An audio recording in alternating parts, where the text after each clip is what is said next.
எய்ம்ஸில் படிக்கிறோம். நாங்கள் எஸ்சி, மொத்தமாக எங்கள் எஸ்சி எஸ்டி நாங்கள். எங்களுக்கு ஹாஸ்டலில் ஒரு ஃப்ளோர் தனியாக ஒதுக்கிட்டாங்க. நினச்சி பாருங்க, டெல்லியில் எய்ம்ஸில் அந்த ஃப்ளோர்னா எஸ்சி ஃப்ளோர்னு. பண்டித அயோத்தியாஸ் அவருக்கு சிலையை வடிவமைத்து அவர் பேரை சூட்டியவன் இந்த அன்புமணி ராமதாஸ். ஆனால் முதலமைச்சர் வழக்கம் போல எங்களுக்கு அதிகாரம் இல்லைங்க, எங்களுக்கு அதிகாரம் இல்லைங்க. அதிகாரம் இல்லைன்னா நீங்கள் இறங்கிக்குங்க.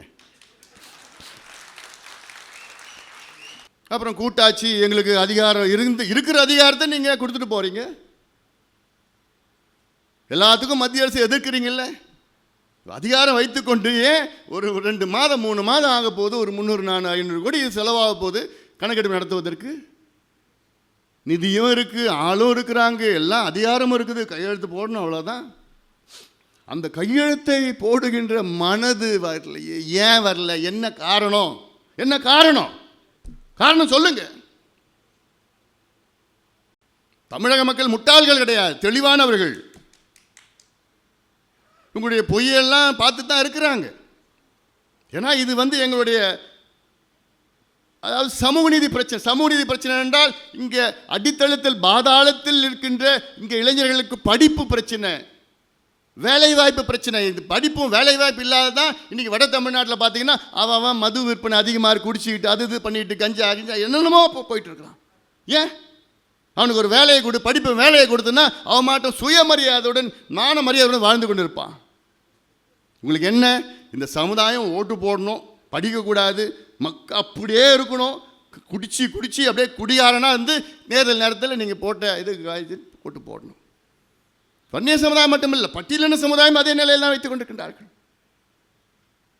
பாலு அவர்கள் சொன்னார்கள், நம்முடைய முனைவர் தனவேலு அவர்கள் சொன்னார்கள், டெல்லியிலே பட்டியலின சமுதாய மக்களுக்கு எவ்வளோ போராடி அவர்களுக்கு இடஒதுக்கீடு பெற்று தந்தது. எய்ம்ஸ் அந்த நிறுவனத்தில் டிஸ்கிரிமினேட்டரி. ஒரு நாள் எய்ம்ஸில் இருந்து கிட்டத்தட்ட ஒரு 20 பசங்க என் அலுவலகத்துக்கு வெளியில் ரோட்டில் நின்றுட்டு இருந்தாங்க. என்னடா எங்கேருந்து வந்தீங்கன்னு கேட்டால், எல்லாம் சார் நாங்கள் AIIMS, we want to meet you. அப்புறம் மேலே வாங்கன்னு சொல்லி பேசுனேன். சார் நாங்கள் எய்ம்ஸில் படிக்கிறோம். எய்ம்ஸ் நிறுவனம் டெல்லியில் பிரதமர் வீட்டிலேருந்து 2 கிலோமீட்டரில் இருக்குது. எய்ம்ஸில் படிக்கிறோம்.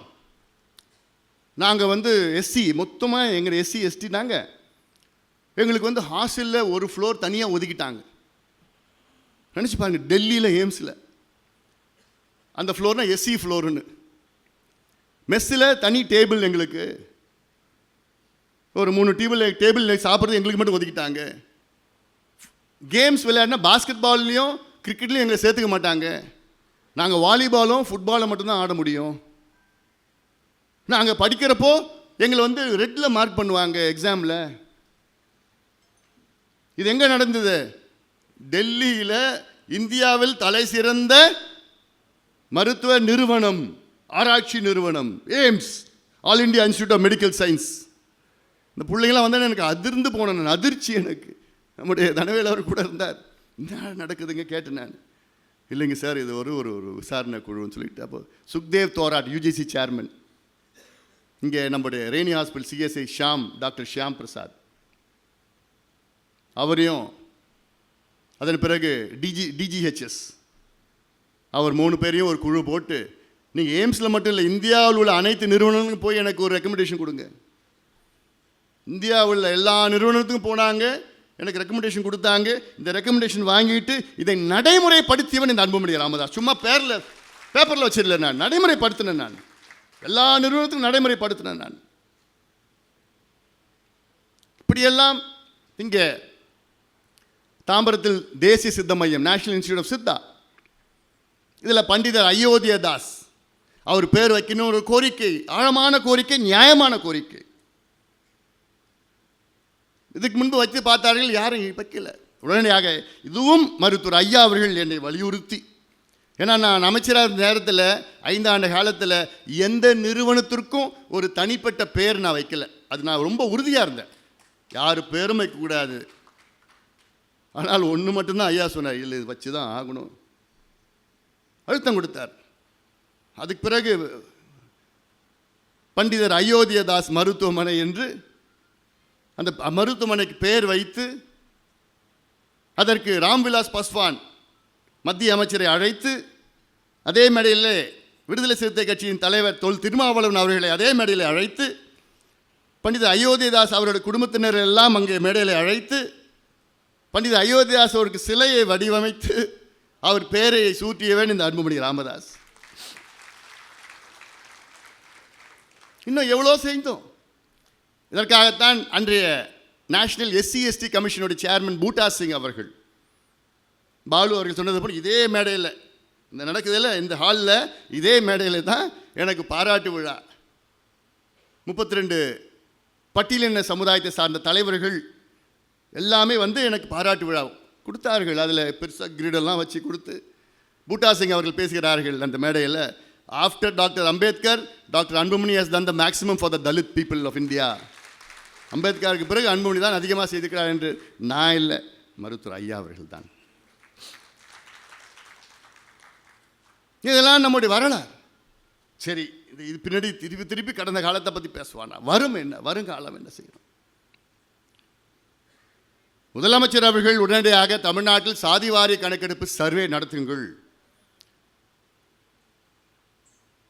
நடத்தி சமூக நீதி நிலைநாட்டுங்கள். இல்லையேன் மிகப்பெரிய போராட்டங்கள், மிகப்பெரிய விழிப்புணர்வுகள், மிகப்பெரிய ஆர்ப்பாட்டங்கள் தொடர்ந்து நாங்கள் நடத்துவோம். எங்கள் உரிமை. அடுத்த மாதம் ஜூலை 25ஆம் தேதி நான் தமிழக மக்களின் உரிமை மீட்பு பயணம், ஒரு நடைபயணத்தை 100 நாட்கள் நடைபயணத்தை நான் மேற்கொள்ள இருக்கின்றேன். அதில் முதல் உரிமை ரைட் டு சோஷியல் ஜஸ்டிஸ், சமூக நீதிக்கான என்னுடைய உரிமை. அதான் முதல் உரிமை. அதில் எல்லாமே அடங்கும். அதை நான் இந்த பயணத்தை மேற்கொள்ள இருக்கின்றேன். அதற்கு அறிவித்திருக்கின்றோம். அதற்கு நீங்கள் எல்லோரும் ஆதரவு அளித்து, தமிழ்நாடு மக்கள் அனைத்து தரப்பு மக்களும், ஏதோ ஒரு சமுதாயம் பிரச்சனை கிடையாது, ஒரு உரிமை கிடையாது. பெண்களுக்கான உரிமை, விவசாயிகளுக்கான உரிமை, நகர்ப்புற வளர்ச்சிக்கான உரிமை, கல்விக்கான, சுகாதாரம், எல்லாத்துக்கும் உரிமைகள் நமக்கு இருக்குது. அரசியல் சாசனத்தில் நமக்கு பல உரிமைகள் இருக்குது. அந்த உரிமைகளை நிலைநாட்டுவது தமிழக அரசினுடைய கடமை. We have our rights. It is the duty of the government to enforce our rights. அந்த உரிமைகளை மீட்டெடுக்க அதற்காகத்தான் நடைபயணம். அதில் பல வகையான உரிமைகள், இதில் சமூக நீதி. அதனால்தான் நான் கேட்டுக்கொள்கின்றேன், தமிழக மக்களே,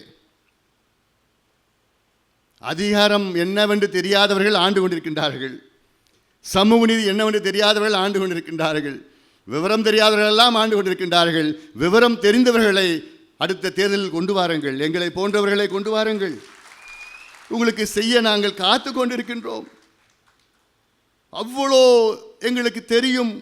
அந்த ஆதங்கம் இருக்கிறது, அந்த உணர்வு இருக்கிறது, அந்த தைரியம் இருக்கிறது. எங்களுக்கு வாய்ப்பு கொடுங்கள், எங்களுக்கு வாய்ப்பு கொடுங்கள். இதுதான் தமிழ்நாடு மக்களுக்கு செய்தி. இன்றைய செய்தி நம்முடைய பேரறிஞர் ஆணைமுத்து ஐயா அவருடைய 100ஆண்டு விழாவின் செய்தி. தமிழ்நாட்டிற்கு நாம் எல்லோரும் சமூக நீதி பெற்றாக வேண்டும். அதற்கு நாம் எல்லோரும் ஒன்று சேருகின்ற காலம் வந்துவிட்டது. ஐயா ஆணைமுத்து அவருடைய கனவை நினைவாக்குவோம். அவர் கனவுன்னா இங்கே தமிழ்நாட்டில் மட்டும் இல்லை, மத்தியிலையும் இந்த கிரீமி லேயர் அகற்றும். என்ன கிரீமி லேயர்? அது என்ன கான்ஸ்டிடியூஷனில் இருக்குதா? அரசியல் சாசனத்தில் இருக்கா? சுப்ரீம் கோர்ட் கொண்டு வந்தது தானே.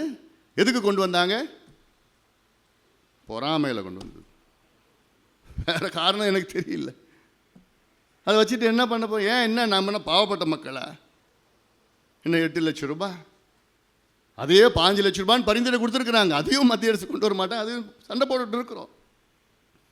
அதே போல் 50 விழுக்காடு உச்சவரம்பு. என்ன நல்ல வேலை, தமிழ்நாட்டில் 69 விழுக்காடு இடஒதுக்கீடு பாதுகாக்கப்பட்டிருக்கிறது. இது யார் செய்தால் என்றால் முன்னாள் முதலமைச்சர் ஜெயலலிதா அம்மையார் அவர்கள் செய்தது. எனக்கு ஏதாவது கட்சி அரசியல்லாம் வேறு. என்னை பொறுத்தவரை ஜெயலலிதா அம்மையார் அவர்கள் தமிழ்நாட்டுக்கு செய்த மிகப்பெரிய சாதனை இந்த 69 விழுக்காடு இடஒதுக்கீட்டை மத்தியில் இருக்கின்ற நம் அரசியல் சாசனத்தில் உள்ள 9வது அட்டவணையிலே பாதுகாக்க அந்த சட்டத்தை மத்திய அரசை வலியுறுத்தி அரசியல் சாசன சட்ட திருத்தத்தை கொண்டு வந்து வலியுறுத்தி இதை பாதுகாத்தது தான் ஜெயலலிதா அம்மையார் அவர்கள் செய்த தமிழ்நாட்டுக்கு மிகப்பெரிய சாதனையாக நான் பார்க்கின்றேன். இல்லைனா முடிஞ்சு போச்சு. இன்றைக்கி 50% தான். 19% இடஒதுக்கீடுலாம் அப்பயே காலி பண்ணிட்டு இருப்பாங்க. இப்பயும் அதுக்கு அச்சுறுத்தல் இருக்குது. உச்சநீதிமன்றத்தில் வழக்கு இருக்குது.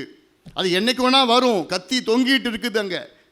ஆனால் முதலமைச்சர் வழக்கம் போல எங்களுக்கு அதிகாரம் இல்லைங்க, எங்களுக்கு அதிகாரம் இல்லைங்க. அதிகாரம் இல்லைன்னா நீங்கள் இறங்கிக்குங்க.